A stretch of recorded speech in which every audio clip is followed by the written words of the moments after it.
is Shelley Neese with the Jerusalem Connection. When my husband and I lived in Israel for several years, we had the opportunity to spend several Passover Seders with our Israeli classmates and neighbors. In Israel, there is a lot of build-up for the week of Passover. A week before the holiday started, our neighbors were busy cleaning out their houses of all leaven. Knowing we were the only Gentiles in the apartment building, they would routinely bring us their boxes of cereal, crackers, and breads.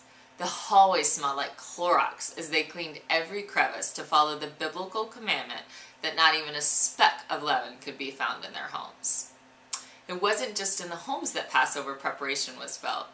Grocery stores sealed off bread aisles that were off limits during Passover week, and restaurants converted their menus to be leaven-free. The Israeli hamburger chain Burger Ranch served patties without buns. But of course, the best part of Passover in Israel was the evening of the Seder. Even as we walked along the street before Seder started, we could hear through the windows dishes clanging as hosts prepared for the elaborate meal. Though all Jewish holiday meals are special, the Passover Seder is like the Jewish Olympics.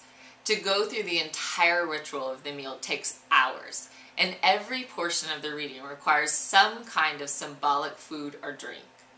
On my first Seder, I remember an Orthodox Jewish friend looking over at me during the breaking of the first matzah and saying, "I bet you're thinking about Jesus during this part."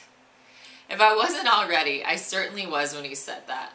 What confounded me in that moment was how I had gone my whole life without ever making a real connection between the Last Supper and the Passover Seder meal.